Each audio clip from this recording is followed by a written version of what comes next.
আজই ডাউনলোড করুন আর এনজয় করুন আপনার পছন্দের শো।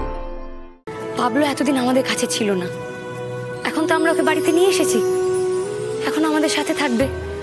আমি বলছি বাবা, ওর বাইরে থেকে ঘুম ধরেছে, ও আর যাই হোক না কেন ও তো এই বাড়িরই ছেলে। দেখবেন আমরা সবাই সবটা মিলে ঠিক ওকে সামলে নিতে পারবো। তোমার মতো ছেলেকে না মেরে পিঠের চামড়া গুটিয়ে দিতে হয়। মায়ের গায়ে হাত তুলবে তুমি? হ্যাঁ, সভ্য ছেলে। তোমার এত বড় সাহস, তুমি আমার ছেলের গায়ে হাত তুলছো? বেশ করেছি, 100 বার তুলবো। আমি সেই জায়গাটা হোল্ড করি, আমি ওর কাকি হই। আর কাকি শব্দটা পড়েই না মা শব্দটা বসে। কাকিমা যেমন ভালোবাসেন সেরকম শাসনও করে। আর এই যে আপনার ছেলের আজকে এই অবস্থা, মায়ের গায়ে হাত তুলতে যাচ্ছে, সেটা শুধুমাত্র আপনার জন্য। গলা নিচে। আপনি পাবলোকে ওর বাড়ি থেকে, ওর মায়ের কাছ থেকে, সবার কাছ থেকে দূরে নিয়ে গিয়ে মানুষ করতে চেয়েছিলেন। ও মানুষ হয়েছে? এটা তো একটা অমানুষের নমুনা। ঠিক কথা, কি লাভ অত দামি বোর্ডিং এ থেকে?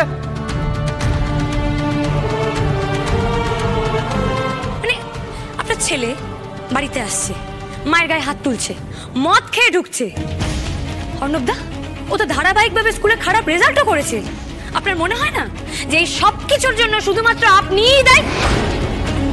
অর্ণবের তালে তাল মিলিয়ে সেদিন ছোট্ট পাবলোকে আমি হোস্টেলে পাঠিয়েছিলাম। খুব কেঁদেছিল, আমাকে বলেছিল দাদু আমি যাব না ঘরে, আমি যাব না। আমি ওর কান্নাটাকে তোয়াক্কা করিনি। আবার বেরোটো, আবার ছাড়া একটাও কথা বলবে না তুমি। কি বলো তো বিজয়, আমার বাবা ডাক্তার ছিল বলে আমরা দুই ভাই ডাক্তার হইনি, কিন্তু এই সংসারটাকে নীরবে চালিয়ে এসছে আমার মা। আমার মাই মোটিভেট করেছিল আমাদের ডাক্তার হওয়ার জন্য। আজকে আদি অর্ণব যে ডাক্তার হয়েছে না, এ পুরোটাই বিজয়ের কৃতিত্ব। All credit goes to Vijaya. আর পাবলোকে ওর মায়ের থেকে দূরে সরিয়ে দিলাম। পাবলো তো অমানুষ হবেই। এসব কি বলছো তুমি? এভাবে বলো না প্লিজ। দেখো, সংসারে না নারী পুরুষ আলাদা নয়, দুজনের জায়গা সমান, কেউ ছোট কেউ বড় নয়। আমরা মহিলারা শুধু নিজেদের কাজটা ঠিক মতন করে গেছি, ব্যাস। আর আমি নিজে কি ভেবেছি? নিজেকে রাজা ভেবেছি, সবকিছু একাই করেছি। আর এই অপদার্থটা ঠিক আমার মতনই হয়েছে। আনন্দে যদি এই পরিবারে না আসতো, তাহলে আমি স্বীকারই করতে পারতাম না যে তোমরা এই পরিবারের প্রাণ।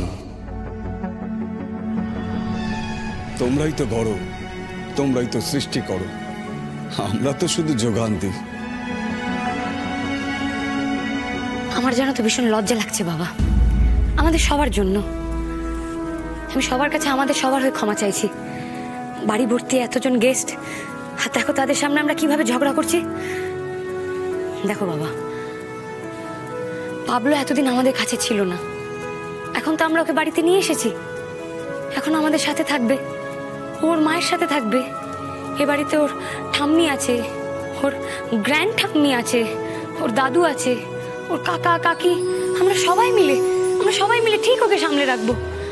আমি বলছি বাবা, ওর বাইরে থেকে ঘুম ধরেছে, ও আর যাই হোক না কেন ও তো এই বাড়িরই ছেলে। দেখবেন আমরা সবাই সবটা মিলে ঠিক ওকে সামলে নিতে পারবো।